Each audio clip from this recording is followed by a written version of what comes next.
Always be clear where you get your conservative talk. The St. Louis Business Journal is now reporting that liberal billionaire George Soros is the largest shareholder of Odyssey, the parent company of KMOX and 97.1 Talk. Soros' maneuver raises critical questions about the future of media ownership and influence. Money and attention is power. And when he has the money and he controls what's on the radio stations, he's going to be able to control the minds, potentially hundreds of millions of Americans. St. Louis's trusted source and number one for conservative talk. This is News Talk STL.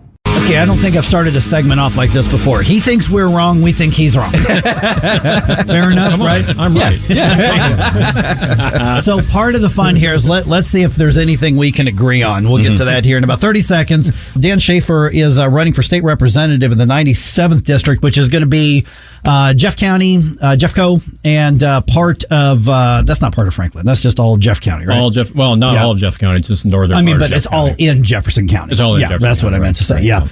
So you're the Democratic nominee. I am the Democratic nominee. Right. Yes. Which there's somebody right now going, wait, what?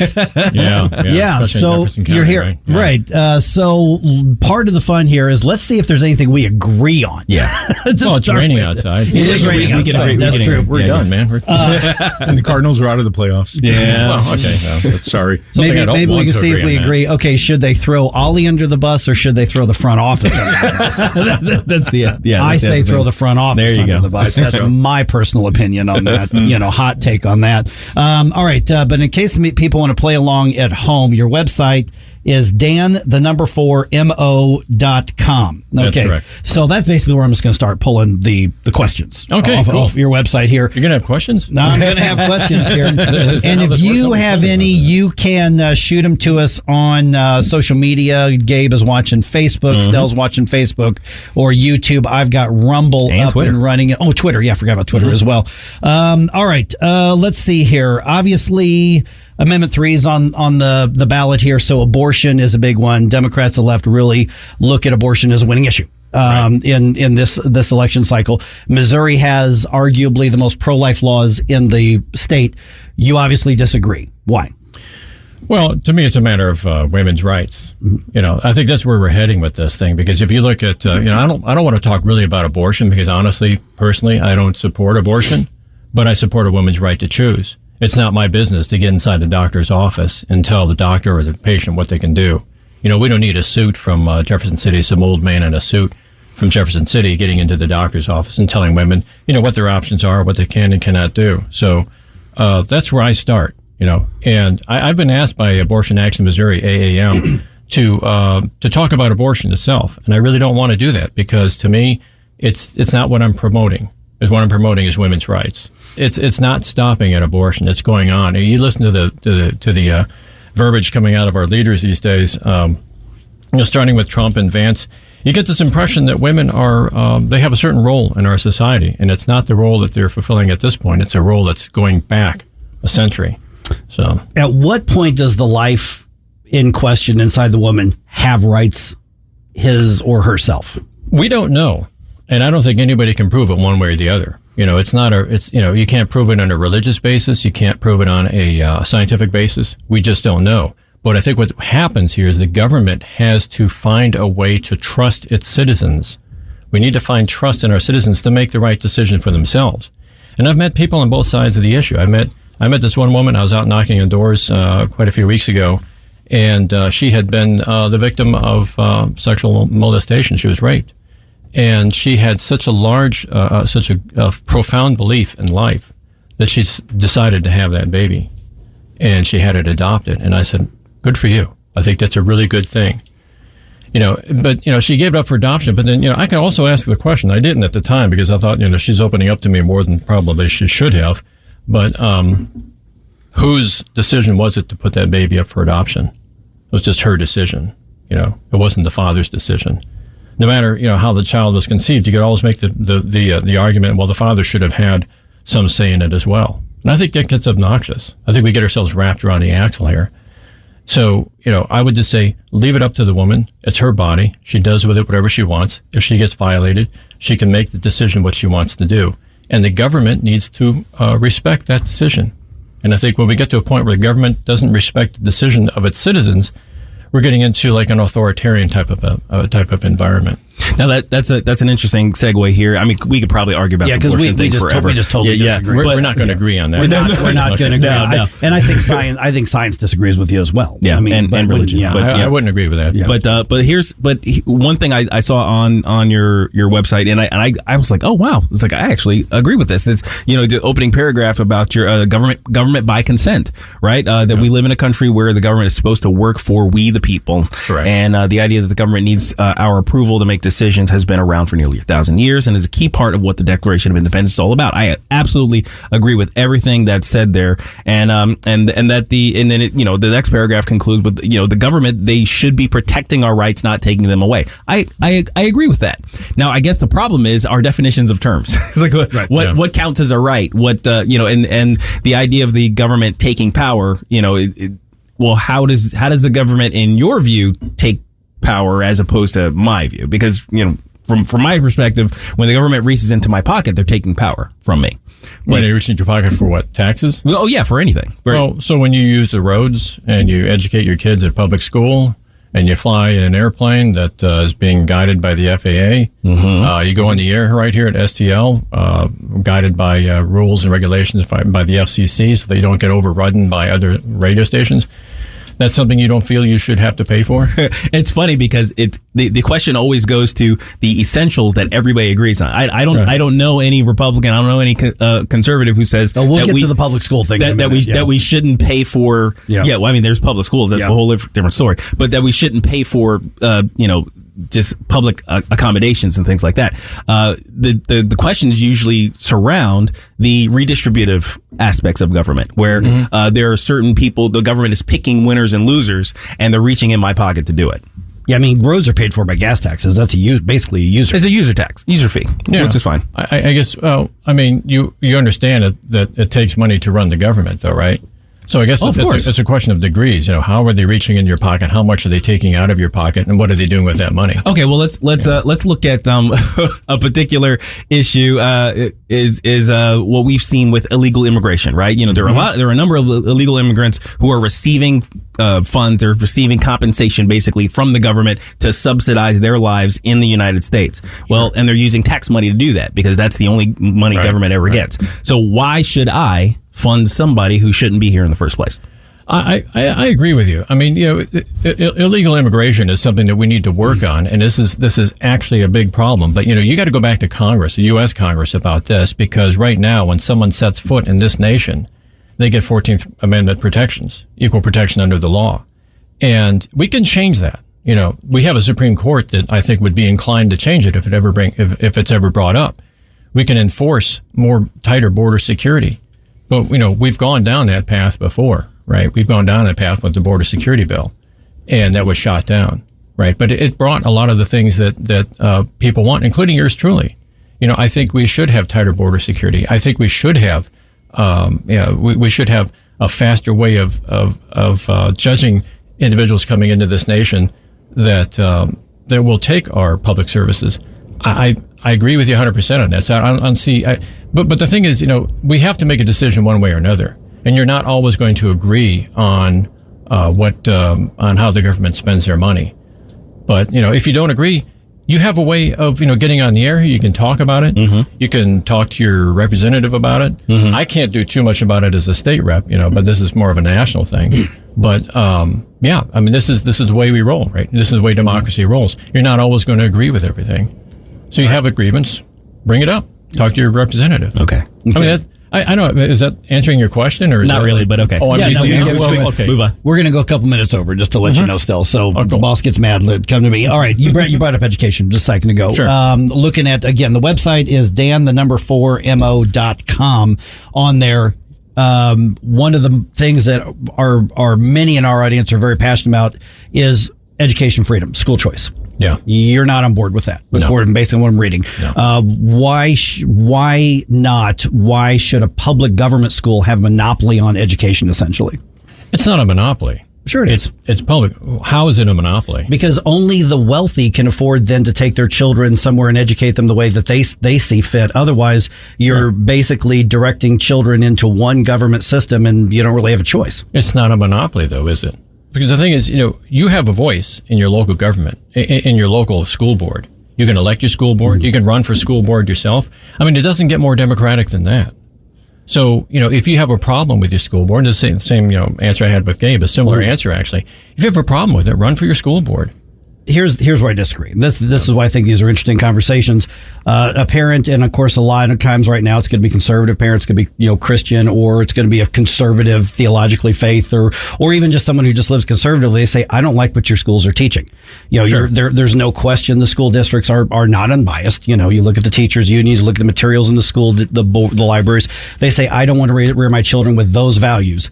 Sure. But I'm not super wealthy. I can't afford a private school. Why not allow them to take their children and put them in a education system? Not to mention the fact that most public schools are just failing when it comes to actually educating children. When you compare where we are around the world, let the parents get the best education for their children. Values regarded or not, competition makes things better. Well, I would argue, first of all, that you're talking about public schools are failing as if private schools aren't, as if charter schools aren't. Children educated in private and charter schools are not doing any better than children in public schools. So that's going to shoot down that argument right there. What's your source for that? Because that's... Well, like a Google printed across my forehead or something. But, you look it up in Google. I mean, I hate to say it, do your research, because that's what everybody's saying. Well, if you go into public school systems like Baltimore, Chicago, Detroit, you have... St. Louis. Yeah, St. Louis, you have kids who are graduating who are 4, 5, 6 grade levels below where they should be in math and reading and other There's no subjects. question about it. That is a problem, and we have to do something about that. And as the a answer nation. is to tell the parents to run for the school board? Absolutely. It's not as if you're powerless. This is a democracy, right? We talked about this nation is governed by the governor, or it's governed. How's that? Wait. Consent of the governed. Consent of the governed. Consent of the governed. Thank you very much. It just skipped my mind there for a second. Yeah. Consent of the governed. People give up after a while. They think, we're powerless. We can't change anything. That's why I stepped up and said, no, we can change things. It's not like you listen to a lot of verbiage these days coming out of conservative radio, as you guys are, and other outlets. You get the idea that you're powerless. You're not powerless. You can do something.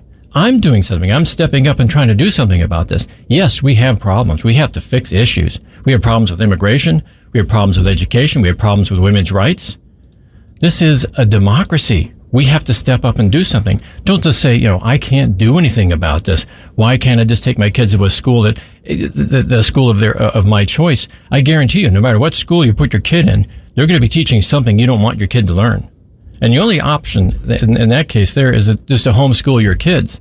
And I don't think that's right either. It's not right to homeschool kids? I don't think it isn't right for me. I wouldn't legislate that on anybody else, but it isn't right for me because kids get to school. They have, it's very important for children to have, to be socialized, to be in with other kids, high school. I mean, you went to high school, I went to high school, we went to public high school. I had a great time. I would argue that homeschool kids are, at least the ones that I've encountered, are more socialized than the private school or the public school kids. Because the thing is, the thing is, if you're stuck in an environment where you're only surrounded by your peer group, you're only going to be influenced and capable of conversing with your peer group. What I've seen from the homeschool kids is that they are interacting with multiple levels of they've got their homeschool group kids. They interact with the other parents. They go around and they do a lot of things. So I mean the you got to socialize your kids argument has never really held water to me in the argument on homeschool.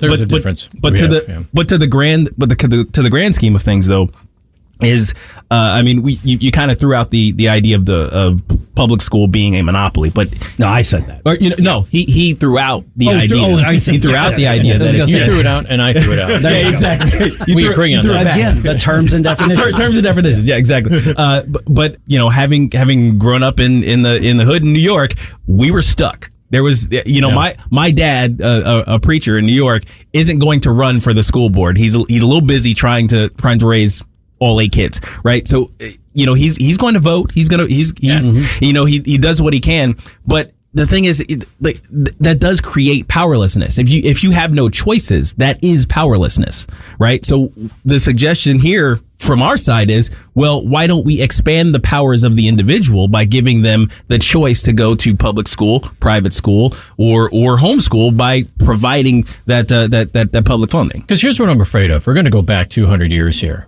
to the beginning of public schools back in Massachusetts. I don't know if you know what the history is behind that.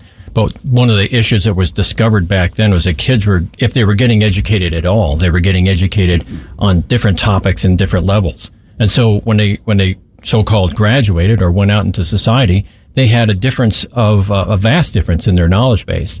And so it was recognized back then that when public schools started up, it started as a sort of a pilot program in Massachusetts. It standardized education.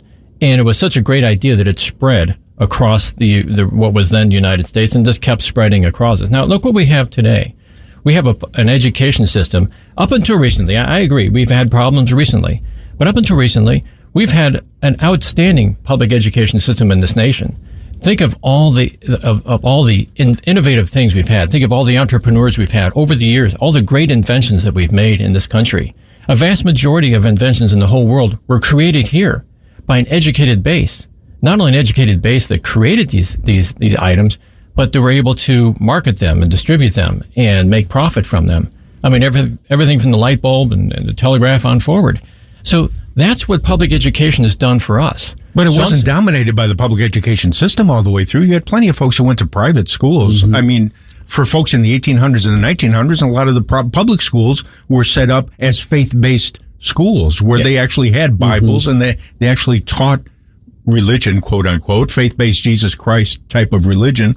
Whereas now you don't have that in the public school system. The only reason it irks me is I'm from Chicago. I know that the public school system out there spends over $9 billion a year to get kids to go through that system with comprehension rates of 1, 2, 3% in math and reading. And they let them graduate and go out into the workforce and they have nothing to fall back on. And that really ticks me off that and I'm not directing it at you. Sure, I mean, in general, that the money cannot follow the kids, that the family can't say, okay, I would like my kids to go to this school over here because I feel it would be a better school for them. I don't think that's fair at all.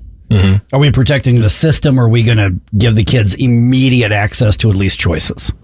Yeah, I hear what you're saying, but to me, I'm the conservative one right now, right? I look at things that actually worked in the past. Look at the vast amount of growth that we had in our education system up through the 1950s and the VA bills and so on, which put a lot of people through college.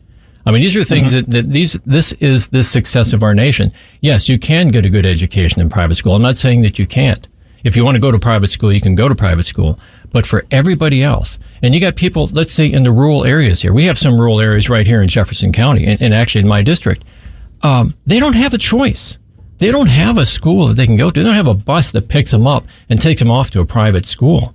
What are they going to do when you start taking money out of their public school system because some rich guy wants to subsidize sending his kid to a private school?